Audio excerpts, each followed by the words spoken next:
Okay, so for this final lecture of Module 2, I'm going to talk about the impact of the Citizens United ruling on the behavior of parties, mostly the behavior of party leaders, and on the ability of party leaders to do what they want to do and to do what they are tasked with doing, which is advancing the party's agenda. I've mentioned Citizens United and its impact on parties throughout a bunch of lectures, so there's already a lot of the ideas that I'm going to talk about that are out there. I do want to start off by talking about sort of the broader environment in which a ruling like Citizens United has an impact, and that is that all of the rules that are made and changed about the functioning of our political system have an impact on the way that parties and party leaders and elected officials and voters interact with the party system. So when there are major changes, that will result in a changed electoral landscape or a changed legislative landscape. There have been numerous important changes that have impacted the way our political system functions, the way governance occurs. For example, with a change in the way that the House of Representatives assigns committee chairs, which was a result in the early 1970s of a wave of internal reform within Congress, a post-Watergate level of reform. Committee chairs in the House of Representatives were no longer the senior serving member of that committee. Committee chairs were chosen by the party leaders from both the majority and the minority party. Well, the chair was chosen by the majority party and the ranking member was chosen by the minority party. So changing from a seniority system to an internal appointment system changed the way party leaders interacted with rank and file members. It actually expanded the power of party leaders over the legislative process, and it represented actually a shift of the center of gravity of the legislative process from these important committee chairs to the party leadership itself. So the Speaker of the House, the Majority Leader, the Majority Whip, now today as a result of this change in rules has a greater role in and more power over the legislative process. Prior to these post-Watergate era reforms in Congress, party chairs had the most power. Party leaders had a role that was way smaller than it is today. Now, I give this example, and the class that I teach on Congress, which I don't know when I'm teaching it next, probably a year from now, is a class where I examine and we look at the many waves of reform and changes that occur that impact the way that members of Congress behave. I just give this as an example to lead into the impact of Citizens United on parties and party leaders, just to note that changes in the rules are going to change behaviors. They're going to change what makes people successful, the different factors that lead to greater or lesser power. So those internal reforms in Congress gave party leaders more power over the legislative process and reduced the power of party chairs. And so rising through the ranks to party leadership became more important than being a long-serving member of Congress who could sit in this position and have your seniority and sit in this committee chair position that occupied an extremely important role in the legislative process. Committee chairs are no longer as powerful as they once were. What did Citizens United do to the structure of party leadership and the effectiveness and the way that party leaders are able to utilize their position to exercise power? Well, it has had probably the most profound effect of any change in the last couple of decades because what it does is it takes out of the hands of party leadership, both elected officials like the Senate Majority Leader and the Speaker of the House, as well as the professional party leaders like the chair of the Democratic National Committee and the chair of the Republican Committee and the chairs of all of the different committees that I've talked about. It takes power away from them and puts more power out into the world, the external world, outside of party channels. Now, why does it do that? Without getting deeply into the Citizens United ruling and without getting into all the controversial issues like the freedom of speech issues and freedom of association and corporate personhood and all of that, basically what Citizens United does in terms of, for our analysis, is it allows what are called outside groups, that means groups outside of party institutions, outside of official campaigns, outside groups. It gives them the ability to spend unlimited money campaigning and producing campaign materials. Prior to Citizens United, there were both federal and state laws, mostly federal laws, that restricted campaign activities, restricted particularly donations, and restricted political communication. So you couldn't, for example, if you weren't part of the official campaign for, say, a gubernatorial candidate for Oregon, if you wanted to support the Republican gubernatorial candidate, you had to either not mention that person's name,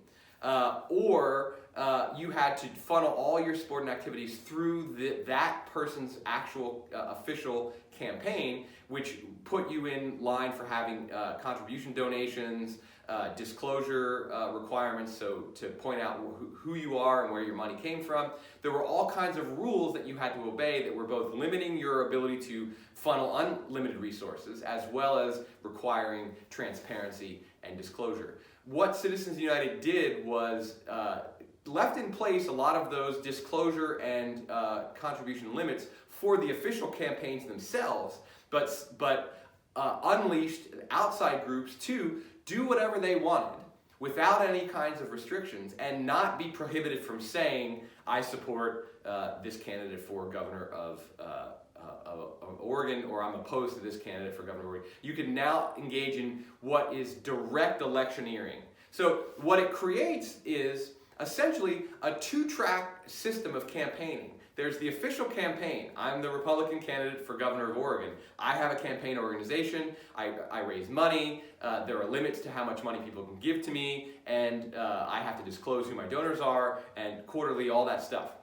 There's also what we could think of as the shadow campaign, which is the people who are for my candidacy, who want me to win, but who are not associated with my campaign. Now, one of the things that federal law requires is that when an advertisement, this is one of the many regulations, but the most sort of public-facing and familiar, is when there's an advertisement that comes from the official campaign, the advertisement has to feature the candidates, the candidate themselves saying in their own voice, I'm Jack Miller and I approve this message, so that it signals that this piece of electioneering material is coming from the official campaign. If you see an advertisement for a candidate that doesn't have that tag, then it means it comes from an outside group. If you hear it have that tag, then it means it comes from the official group. When it comes from the official campaign, there are all of the campaign regulations apply. Donation limits, disclosure limits, expenditure requirements, reporting on expenditures, ethics rules that apply to the way money is spent and how. If you hear an advertisement that doesn't have that tag, that means it's coming from an outside group, and there are no regulations. That's what Citizens United does. Citizens United says that that is protected by freedom of speech. The First Amendment protects that kind of political communication. Prior to Citizens United, the federal legislation had actually regulated political communication that was aimed at direct advocacy for or against a candidate, and Citizens United just wiped that away.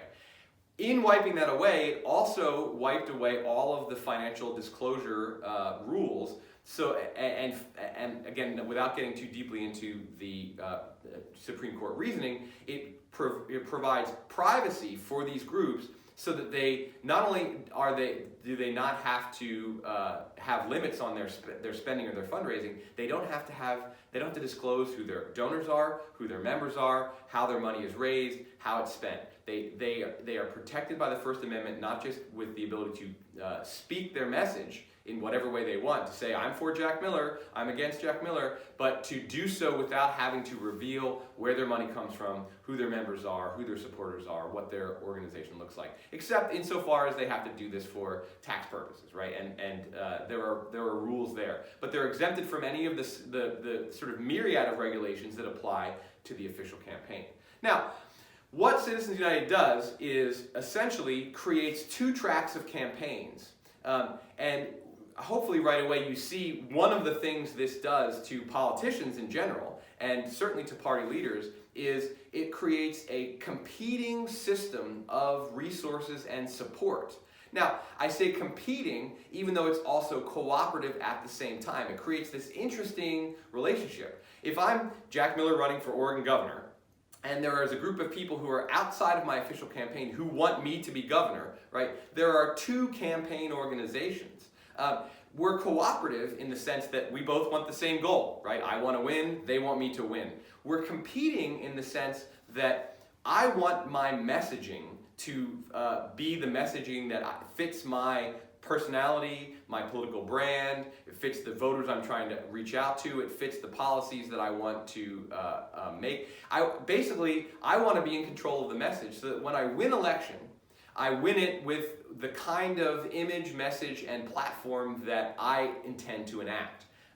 Outside groups, one, they don't care about my message. They want me to win. And two, they may have a different agenda. And so they're competing with me actually to create my political reputation, my political brand, my priorities, right? They can say things like, Jack Miller is going to push to cut corporate taxes, he's the friend of business, etc., etc. And I might realize, like, okay, that I want to do that, but it's not the top of my priority list. And I don't want to overpromise something that I might not be able to make happen. And I don't want that to be my political brand. I want to be seen as the friend of small business, not the friend of corporate interests. I want to be seen as a person who's going to push for job creation, not a person who's going to cut corporate taxes. Outside groups don't have the same interest that I have in maintaining my political brand. In fact, they actually have an interest in creating for me a political brand that will serve their agenda. So if I get elected with support from, huge support from outside groups who essentially box me up as a corporate tax cutting person, voters are now going to expect me to get that done.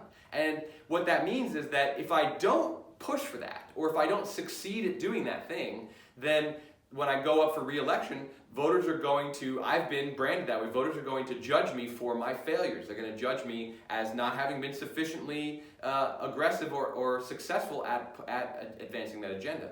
Maybe one of the reasons I didn't want that to be my political brand is because if I'm going to be a Republican governor of Oregon with probably a democratically controlled state legislature, I'm not going to get corporate tax cuts. So I don't want to make that part of my campaign. Now, the outside groups that are supporting me, they don't necessarily care about that political reality.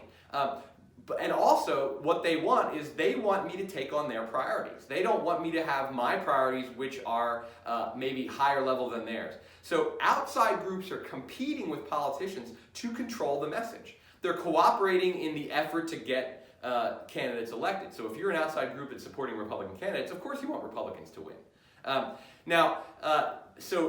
There's a cooperative element, but there's also a competitive element, and the competitive element is actually really the most important because one, I'm talking about how Citizens United impacts individual candidates. How does it affect parties and party leaders? Well, the way that it affects parties and party leaders is this.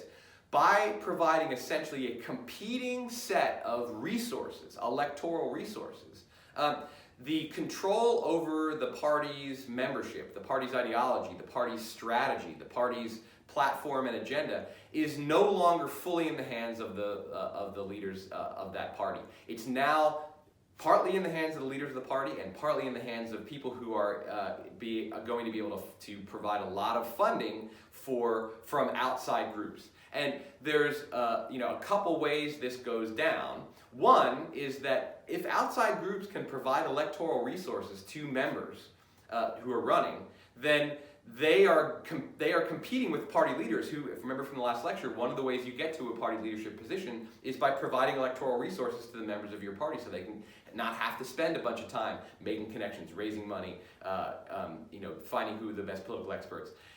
And they win your loyalty. If outside groups are actually doing that for elected officials, they're going to have more loyalty than party leaders, and their preferences for the agenda are going to become more important to rank and file members.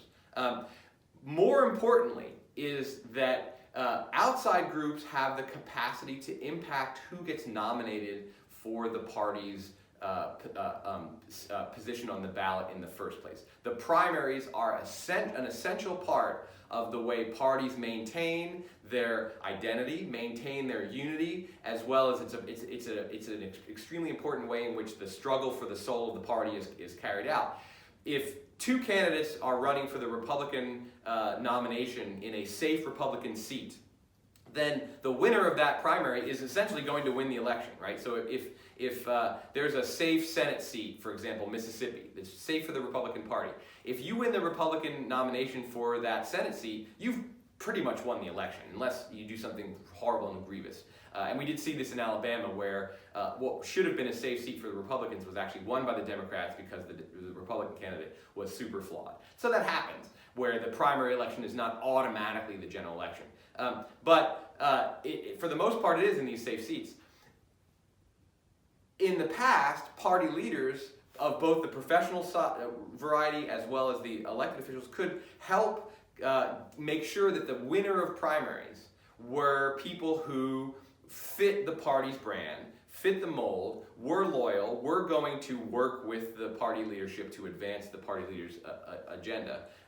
And the reason they could do that was because the bulk of resources that were needed to win a primary election were held by party leaders and party insiders.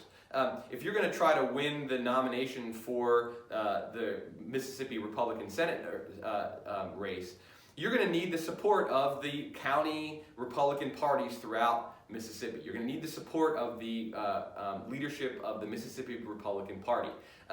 And in the past, because the only campaign that really mattered was the official campaign. Outside groups were, for lack of a better term, they were muzzled from direct campaigning activities. They couldn't say Jack Miller for Senate. They could run issue advocacy ads, but they couldn't actually engage in direct electioneering, which meant that their ability to impact the primary election process was severely limited. With Citizens United, outside groups not only have a huge impact on general elections, they have a really huge impact on primary elections. And it is because so many seats in our political system, both at the state and at the federal level, are safe seats. About 4/5 of the seats in the U.S. Congress are safe seats for one party or the other. In state legislatures, it varies quite a bit depending on the political demographics of states. But many of the seats in state legislatures are safe, right? A ton of the seats in the Oregon state legislature are safe for Democrats.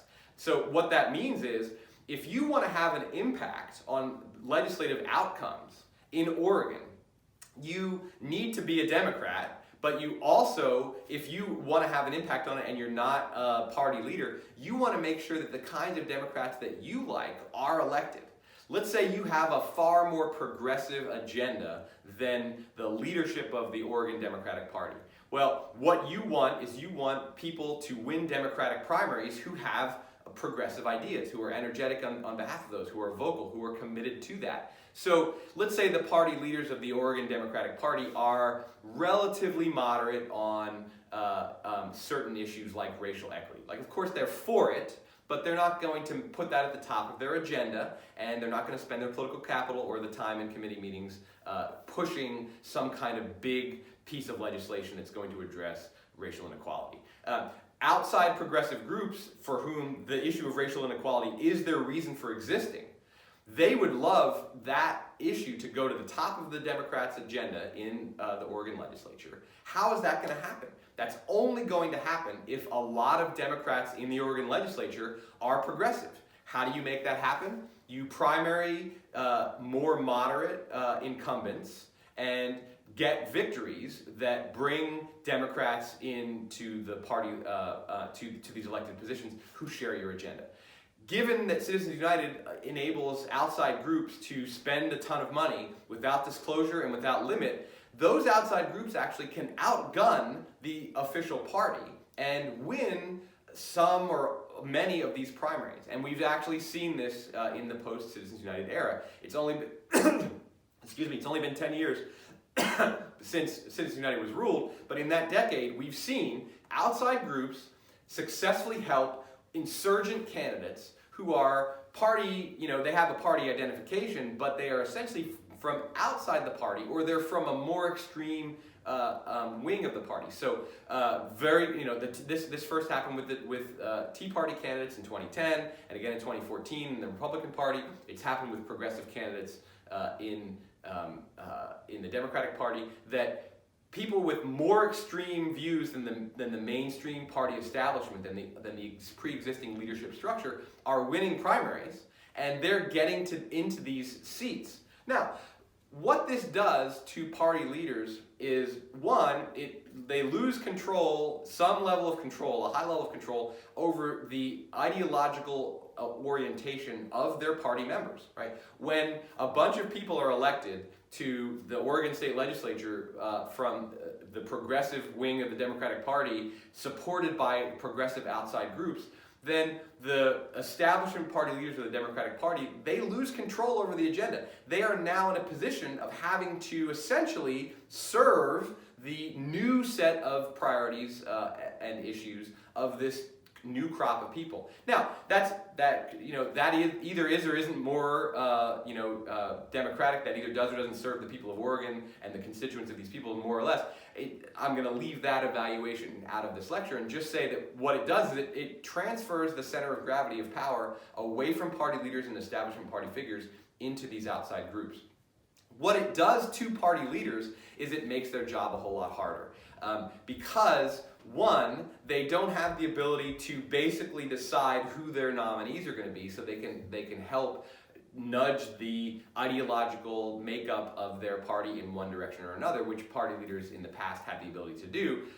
But two, it means that once they have an electoral majority, a legislative majority. Once you have a majority of seats in the Oregon legislature or in the U.S. House of Representatives or in the Senate, that legislative majority isn't as useful as it used to be.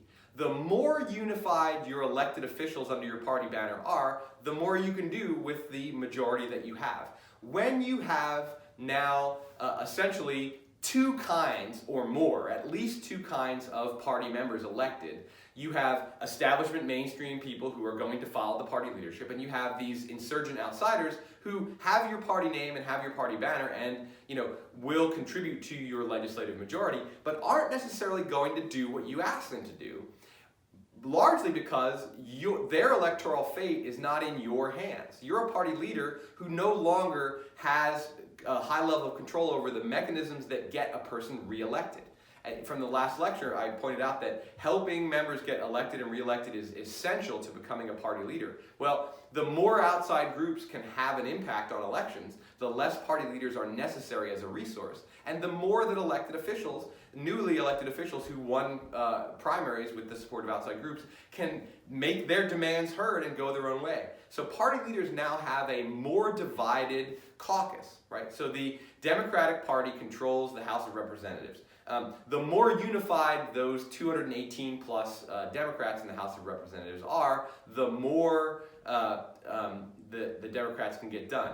If there are two major factions that really don't agree, they agree, of course, broadly because they're all Democrats, but they don't agree on what ought to be priority, they don't agree on what amendments ought to go into what bills, they don't agree on the policy details. One group wants a $2 trillion stimulus, the other group wants a $4 trillion stimulus. And they're both Democrats, but what that does, that fragments the party's caucus, and it makes the party leader's job of advancing the agenda, of bringing home victories, and of making it look like the party knows what it's doing and is capable of serving its constituents and its coalition supporters, makes that much, much harder.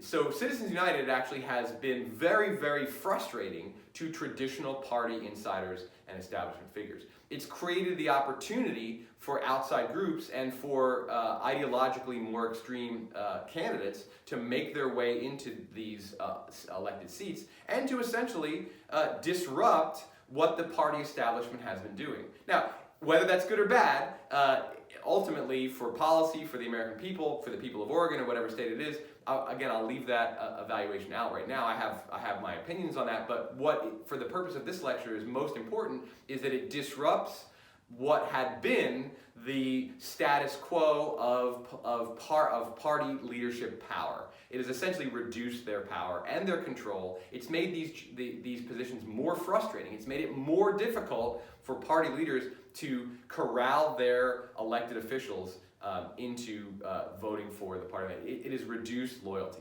Now, this makes it even more important than ever to have big majorities, because if you have 220 members of the House of Representatives, that's just 2 over the majority needed to pass a piece of legislation. you don't have a lot of room to lose votes from within your party.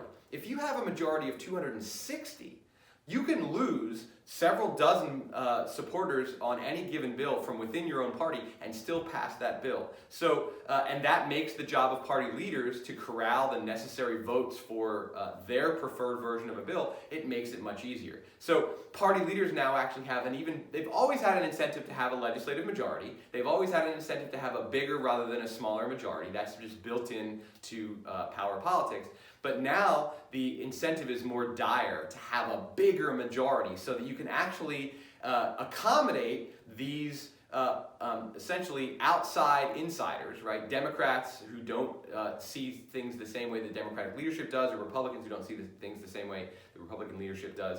You can just be like, okay, we don't need the 30 votes of the progressive caucus within the Democratic members of the House of Representatives. We can do without their votes and pass this more moderate thing. We can negotiate with the White House and with the Senate from a position of the more mainstream moderate part of the party. If you only have 220 seats, you can't do that. And in fact, it's going to be really hard to bring all Democrats or all Republicans in the House of Representatives together on a piece of legislation when you have such a narrow majority. What that means is that party leaders of both the professional stripe and the elected stripe are ever more desperate to get bigger and bigger electoral majorities, as opposed to just having the majority, right? It's not enough to just have a majority. You want the biggest majority possible so that you can handle this increasing level of internal disunity. It's not as though party members are disloyal, but they are less unified than ever. So as a party leader, what you want is you want big majorities and a high level of unity. What Citizens United has actually done is eroded the ability of party leaders and party activists to promote that kind of unity by creating a competing system of electoral resources.